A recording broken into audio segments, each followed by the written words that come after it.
అదే RTV app వార్తల్ని క్షణాల్లో చదివే అవకాశం ఉంటుంది. ఒక న్యూస్ పేపర్, ఒక టెలివిజన్ ఛానల్ మీ చేతుల్లో ఎప్పుడు ఉంటాయి. చెప్పండి మేడం, ఈసారి అరేంజ్మెంట్స్ ఏ విధంగా ఉన్నాయి?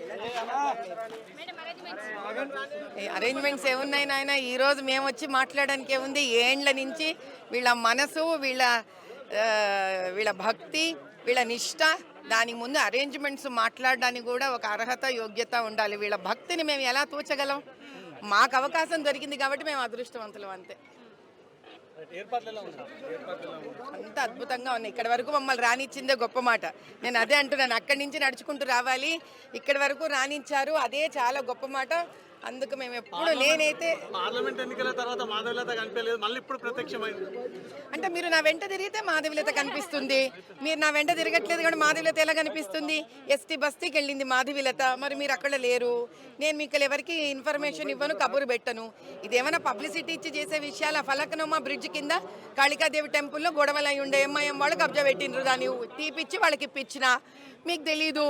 మరి లాల్ దర్వాజా కదా, ఇక్కడ గవర్నమెంట్ స్కూల్ ఉంది, అక్కడ 10th క్లాస్ 9th క్లాస్ పిల్లలకి free books, geometry boxes distribute చేసిన, అక్కడ మొక్క నాట మేము ప్రధానమంత్రి గారికి భారత్ మాతాకే నామ్ పర్ ఎక్ పౌదా అని. నేను మీకు ఎవరికి ఇన్ఫర్మేషన్ ఇవ్వలేదు. ప్రజాసేవ డప్పు కొట్టుకొని చేసేది కాదు అబ్బాయి. ఇవ్వలేదు నాయన, మేడం, కాంగ్రెస్ ప్రభుత్వం ఏర్పడాక మొదటిసారి బోనాలు ఉత్సవాలు జరుగుతున్నాయి, ఏ విధంగా ఉన్నాయి?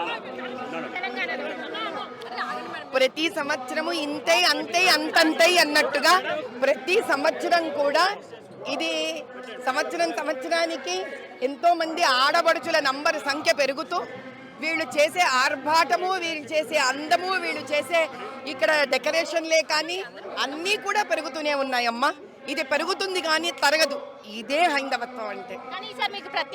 ఈసారి ఏ విధంగా ఉన్నాయి పాత బస్సులు? మీకు ఏమని? ఎప్పుడు ప్రత్యేకం అనేది ఉండదు తల్లి. అమ్మవారు ఎప్పుడూ ప్రత్యేకమే, ఈ రోజు ప్రత్యేకమే, రేపు ప్రత్యేకమే, ఎప్పుడూ ప్రత్యేకమే. కానీ బోనాలు సమయంలో ఏమవుతుందంటే, చాలా మంది భక్తులు అక్కడికి ఒక మనస్ఫూర్తితో అర్పించే భావనతో వస్తారు, పెద్ద సంఖ్యతో వస్తారు. కాబట్టి ఆ ఘటన ఎత్తుకొని బోనాలతో వస్తారు కాబట్టి వాళ్ళలోని ఆనందము, భక్తి, ఆవేశము కూడా అమ్మవారిలో కలిసిపోతుంది.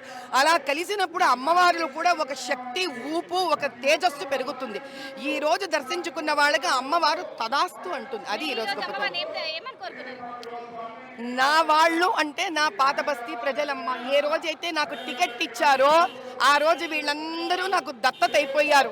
కాబట్టి ఒక బోనాలికే కాదు, ఏ గుడికి వెళ్ళినా, ఎక్కడి వెళ్ళినా నా భాగ్యనగరం ప్రజలు దేదీప్యమానంగా అదృష్టంతో ఎప్పుడూ అలా వెలుగుతూ ఎదుగుతూనే ఉండాలని కోరుకుంటాను.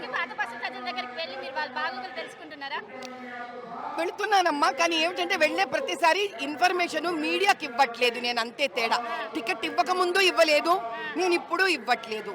నా పని నేను చేసుకుంటూ వెళ్తా. పబ్లిసిటీ ఇవ్వడం నా పని కాదు తల్లి.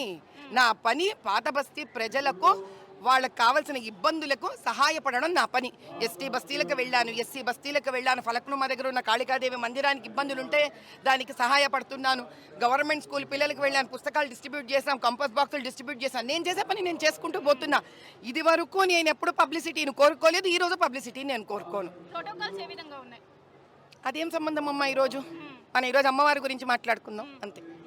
మొత్తం మీద బీజేపీ మాధవీలత కాసేపటి క్రితం ఇక్కడ అమ్మవారి దగ్గరికి వచ్చి బంగారు బోనం సమర్పించి దర్శించుకొని వెళ్ళారు. ముఖ్యంగా ఇక్కడ ఎవరైతే పాత బస్సు ప్రజలు ఉంటారో వారికి నేను ఎప్పుడు అండగా ఉంటాను, ఎప్పుడు ఇంకోవైపు ఎప్పుడైతే ఖచ్చితంగా ఇంకోసారి కూడా బీజేపీ ఏదైతే మళ్ళీ వచ్చే ఎన్నికలు ఉంటాయో అప్పుడు ఖచ్చితంగా ఈ హైదరాబాద్ గడ్డ పైన కాషాయం జెండా ఎగురుతుంది. ఇంకోసారి తెలంగాణలో ఏర్పడేది బీజేపీ జెండా అని ఒకవైపు మాధవీలత ప్రస్తుతంతో పాటు చెప్తున్నారు. కేంద్ర రాజశేఖర్తో కలిసి శిల్పా టీవీ, హైదరాబాద్. మరిన్ని వీడియోస్ కోసం ఛానల్ ని సబ్స్క్రైబ్ చేయండి, లేటెస్ట్ అప్డేట్స్ కోసం వాట్సాప్ ఛానల్ ని ఫాలో చేయండి, అండ్ లింక్ డిస్క్రిప్షన్ లో ఉంది.